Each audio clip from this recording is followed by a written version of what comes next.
Selamat datang di Betamax7.com channel. Salam Moge Superbike.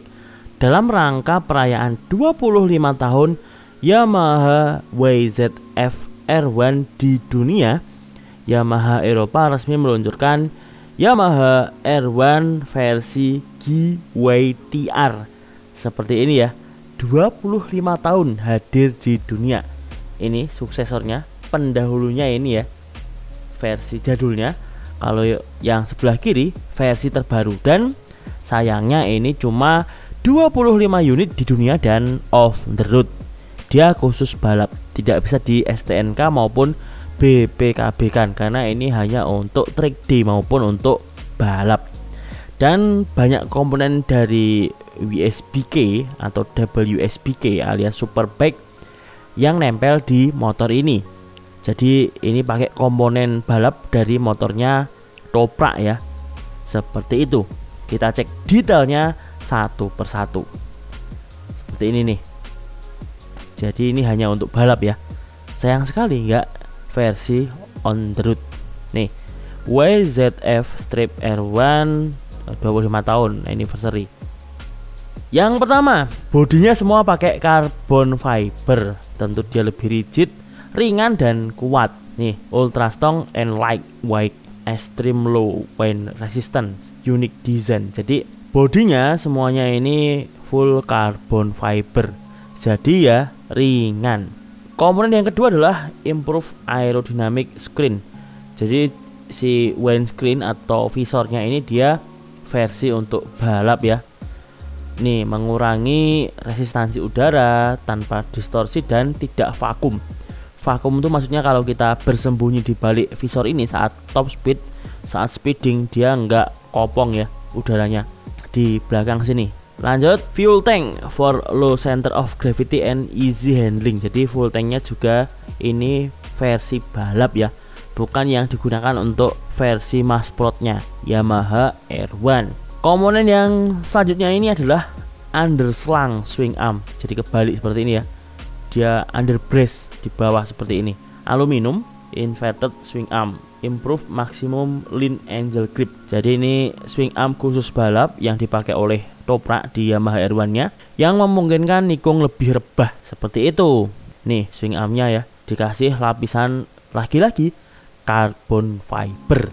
Oke, sudah jelas. Kita lanjut komponen selanjutnya seperti ini ya. Dia wire harness-nya juga balap juga nih. Khusus dia untuk kabel bodinya.58 ini untuk CNC triple clamp. Jadi dia sudah CNC ya, untuk menampung suspensi berdiameter 58 mm, bukan 48 ya, ini 58 mm fork ya, guna meningkatkan stiffness, jadi lebih rigid untuk suspensi depan, lebih kaku. Ini ada remote adjuster untuk setting kedalaman rem depan balap ya. Ini sudah saya bahas nih, remote adjuster. Saklar kiri nggak begitu kelihatan sih, untuk mapping, untuk setting bahan bakar, traction control dan lain sebagainya di sebelah kiri. Untuk komponen selanjutnya ini mahal banget, yaitu suspensi depan Öhlins FGR 400. Dia inverted telescopic fork alias upside down, yang sama digunakan untuk WSK. Nih, wide range of spring. Jadi ini pairnya bisa disetting, bisa diganti juga sesuai dengan kebutuhan. Ultra low resistance dan juga ini full adjustable, ringan serta kuat banget. Ini bukan karbon ya, kita cek nih, dia bukan karbon tapi ya kelasnya WSBK Pak D. Jadi pemirsa tahu sendiri. Di sini juga ada oil cooler ya, kelihatan banget nih oil cooler. Jadi yang atas radiator, yang bawah oil cooler. Kita lanjut ke remnya, tentu sudah Brembo semua ya. Brembo ini radial 4 piston, jadi total depan adalah 8 piston. Dan di sini tahu saya ini Staubli ya, Staubli dry brake. Lu mas kok brake? Brake kan patah. Benar, ini namanya dry brake, bukan brake ya. Kalau brake kan rem, kalau brake itu patah, maksudnya kalau dilepas dia nggak netes untuk brake fluidnya. Ini untuk quick release ya, untuk lepas kaliper lebih mudah, ganti kaliper, ganti kampas rem mudah karena nggak perlu bleeding lagi. Itu namanya teknologi dry brake. Saya sudah sering lihat kalau nonton di pedoknya MotoGP maupun di WSBK, melepasnya mudah biar nggak sering-sering itu ya bleeding seperti itu. Kapan-kapan buatlah. Ini sebutannya agak sulit ya, dry brake, DRYBREAK. Memang patah kering ya, patah kering ya, seperti itu. Kalau dicopot maksudnya kering gitu kan. Lanjut nih, Brembo braking performance. Nah ini kalau braking kan, braking ini artinya rem, kalau break kan artinya patah nih. Teknologinya pakai Staubli untuk selang remnya ya, untuk sistem yang biar nggak perlu bleeding. Lanjut, ini lagi-lagi masih triple clamp ya, keren banget. Nanti kita cek ya.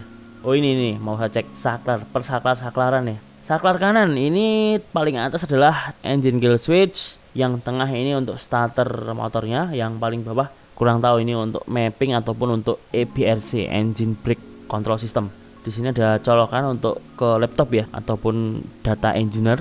Nih colokannya di sini. Kenapa bukan USB ya? Nih colokannya banyak EP ini. Untuk segitiga atas keren, dan motor ini memang untuk balap ya, jadi nggak ada kunci kontaknya. Ini nggak ada rumah kunci kontak. Dan motor balap itu biasanya kebanyakan yang besar itu adalah indikator gearbox ya. Nih indikator gearbox besar dan tachometer. Kalau speedometer kecil, adanya ya ini gearbox indikator, pasti besar, gede itu tampilannya. Kita lanjut, komponen apalagi yang terpasang. Oke, suspensi depan Öhlins, suspensi belakang Öhlins pneumatic adjusted with layer link system. Keren ini, bisa disetting-setting ya dengan elektronik. Ini layer link ini mudah untuk settingnya dan juga meningkatkan handling motor. Öhlins Swedia. Lagi-lagi ada komponen Öhlins yang terpasang di Yamaha GYTR ini, edisi 25 tahun spesial ya, ulang tahun, yaitu penggunaan steering damper dari Öhlins. Ini dia modelnya klik ya, belum elektronik. Berapa klik ini ya? Nggak ada tulisannya ya, berapa klik. Oke, kita lanjut. Yang spesial dari Yamaha R1 GYTR ini adalah penggunaan ECU yang sama dengan World Superbike ya, WSBK atau WSBK, yaitu menggunakan merek Magneti Marelli nih, Magneti Marelli. Logonya M seperti ini, dan karena ini motornya hanya untuk balap ya, ini perhatian, untuk balap saja ya. Tak putar dulu guys. Nih, hanya untuk balap saja. Seperti itu, ECU balap nih, ECU-nya balap. Dan yang menarik dari motor ini adalah bukan kiproknya ini ya, yang 3 fase ini, tapi dia, kita cek nanti. Ini elektronik dulu ya, speedometernya keren seperti ini. Terus ini indikator untuk gearbox ya. Terus ini untuk shifting light, ada startupnya Yamaha Racing Rap Your Heart. Ini ada saklar apa ya nih, setting maupun mungkin reset ya di sini ya. Dan ini ada ya lap timer dan lain sebagainya. Kita cek contekan dulu, aku lupa ya. Oh ini RPM, oil temp, oil pressure, battery, traction control. Terus ini ada suhu segala ya. Dan tentu ya motor ini nggak ada ABS-nya. Untuk balap kan nggak boleh pakai ABS. Oke, lanjut. Oh ini saklar kanan ini. Saklar kanan seperti ini, starter, ini nggak ada tulisannya, nggak jelas ya. Terus untuk hand gripnya ya kayak Fiction gini kan, ini buatan Valentino Rossi nih untuk coraknya, dan pasti ada kawatnya, ini kawat pelindung ya, biar nggak mudah lepas untuk hand gripnya. Dan ada pro guard khusus bagian kanan ya, untuk melindungi area tuas rem depan supaya terhindar dari benturan dari depan ya, karena saat melaju kencang balap kalau ini kesenggol ya stupi mendadak. Mending kalau stupi ding, roll depan itu motornya jumpalitan. Dan untuk longsong gasnya ini pakai Domino ya, Domino. Rem depan masternya pakai Brembo Italia. Oke, kita lanjut. Knalpot pakai Acaprovic WSBK ya, WSBK atau untuk balap ketahanan atau EWC full titanium system. Jadi dia sudah titanium semuanya, buatan Akrapovic Slovenia ya, bukan Akralinga. Nih knalpotnya, ini knalpotnya handmade ya, khusus untuk balap WSBK memang. Oke, lanjut. Joknya ya seperti ini, jok balap, jangan mengharap enak, ini bukan untuk touring. Dan ini yang saya mau bahas tadi ya, yang di foto ini. Nah ini apa mas? Jadi dia subframe-nya atau rangka belakangnya ini dia bukan metal ya, melainkan carbon fiber. Tujuannya untuk meningkatkan handling. Nih, dia full carbon fiber ya untuk subframe. Ingat, subframe. Sedangkan untuk rangka utamanya masih ya aluminium delta box. Untuk buntutnya aja yang sudah full carbon fiber. Jadi fairing sampai buntut ini dia full carbon fiber. Terus untuk komponen selanjutnya di bagian kopling ya, menggunakan Sutter clutch dari Jerman ini. Sutter slipper clutch. Jadi kopling balapnya pakai Sutter. Untuk protektor bak mesin, baik bak kopling maupun bak magnet pakai GB Racing. Ini bandel banget nih, kuat. Dan ini ada kawat pengamannya ya, supaya nggak lepas lagi-lagi. Karena ini motor balap, kiproknya seperti ini ya, kayak kiprok NMAX. Tapi ini sudah 3 fase. Kalau NMAX kan cuma full wave. Lanjut, komponen yang terpasang di mesin Yamaha YZF R1 GYTR 25 tahun anniversary ini ada banyak komponen GYTR, dari camshaft atau noken as, dari ice set, lalu ada exhaust gasket set, ada cylinder head gasket, ada ini plug alias busi, dan ini valve spring set atau pair coupling GYTR. Oke, kita cek dulu. Oh, ini aki Pak De. Ini tempat baterai, ecunya di belakang. Unik ya, baterainya di sini loh. Pantesan kok kotak gitu kan. Lanjut ada GYTR oil strainer, ini oil pan-nya balap juga. Ada juga GYTR radiator. Mau radiator ini kok yang atas ini kan untuk liquid cooling. Kalau yang bawah kan oil cooler, sama-sama buatan GYTR. Oil coolernya besar loh. Oke Pak D. Ada juga komponen GYTR Pro Air Filter dan juga GYTR Air Funnel Set. Jadi jangan samakan dengan balap yang katanya balap itu nggak pakai filter ya. Balap dunia tetap pakai filter udara seperti ini. Terus untuk intake-nya juga balap juga, dan juga motor balap itu yang versi dunia ya seperti WSBK, MotoGP tetap pakai spool pengisian ya. Jadi dia bukan total loss sebutannya. Kalau WSBK kan masih pakai alternator bawaan motor istilahnya di bak magnet. Kalau MotoGP itu pakai khusus dia. Kalau di mobil sebutannya alternator ataupun ada yang nyebut dinamo ampere. Lanjut untuk detailnya seperti ini ya. Yamaha R1 GYTR 20 tahun anniversary atau 25.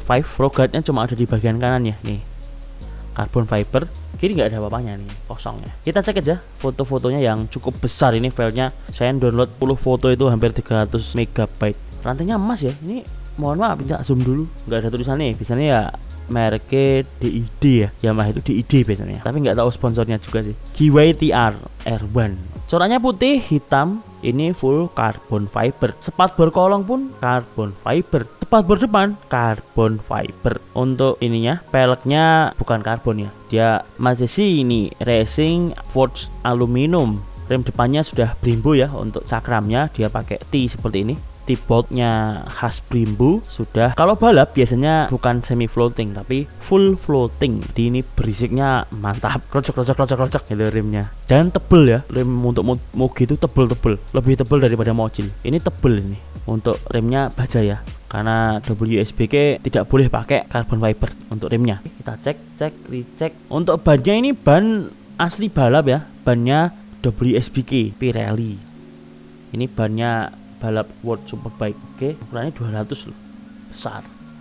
Lanjut foto ini belakang kanan ya. Oke, ini ya memang di luar seperti ini ya untuk kiproknya atau rectifiernya. Untuk brake fluid setahu saya dot 5.1 ya. YZF Strip R1 25 anniversary. Untuk rangkanya sudah saya singgung ya, dia masih rangka bawaannya atau aluminium delta box. Besar ya untuk ini ya, firingnya ini. Untuk mesin berarti nggak banyak ubahan ya, tetap 999 cc, DOHC 16 klep, 4 silinder segaris, crankshaftnya cross plan atau CP4. Jadi suaranya mirip-mirip V4 ini, mirip-mirip aja sih. Oh, ini ada sensor speed untuk roda depan dan sensor speed untuk roda belakang. Untuk kebutuhan bukan ABS tapi TCS atau traction control system. Di sini ada nih Brembo ya, dia 2 piston di belakang loh. Wow, aksial berarti ini. Belakang aksial, depan radial. Depan kanan seperti ini motornya gandeng ya, kombinasi putih hitam dan juga merah. Hitamnya ya carbon fibernya ini dia mentah ya, nggak dicat biar ringan mungkin ya, karena di F1 itu pada pakai warna-warna hitam biar menghemat cat ya. Paling bedanya berapa kilo itu kan. Kalau di motor ini berapa gram ya bedanya, apa nyampe sekilo kan, nggak nyampe kan. Cuma cat di motor kayak gini kan bidang catnya nggak luas. Ini radiatornya yang atas adalah liquid cooler untuk pendingin water jacketnya ya, atau pakai coolant. Kalau yang bawah ini dia pakai oil cooler, dia pakai olinya si mesin. Ini kalau ditelanjangin nih untuk detailnya ya, untuk menarik juga loh. Untuk ini subframe-nya ini dia jengat. Dan terakhir kita cek untuk sistem elektronik dari Yamaha YZF Strip R1 GYTR Pro. Oh iya, lupa ada kata-kata pro-nya, yaitu penggunaan yang pertama anti wheelie. Jadi biar nggak wheelie, karena kalau wheelie ya tentu lap time-nya ngedrop atau lambat ya. Terus ada launch control untuk start ya. Saat kita start dia nggak mudah ngangkat, lagi-lagi ngangkat ya, dan slip ataupun spin. Di depan ini ada juga sensor untuk mainnya si suspensi depan ya, atau stroke sensor ini, biar kita tahu pergerakan suspensi depan berapa senti. Terus ada engine braking management. Oke. Jadi engine brake motor ini bisa disetting ya, mau keras maupun yang lunak. Kok lunak? Soft itu apa ya? Nggak begitu keras lah. Karena mobil tetap gereng ya ini ya.